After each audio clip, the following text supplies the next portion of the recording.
না, আমার মনে হয় যে ব্যাটিং এ আমরা সকাল থেকে ক্লিয়ার ছিলাম আমরা কি করতে চাই।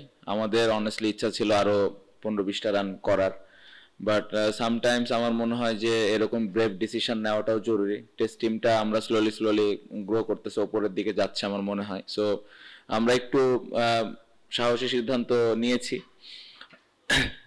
আমার মনে হয় যে এটা সামনের দিকে আমাদেরকে হেল্প করবে এই সিদ্ধান্তটা।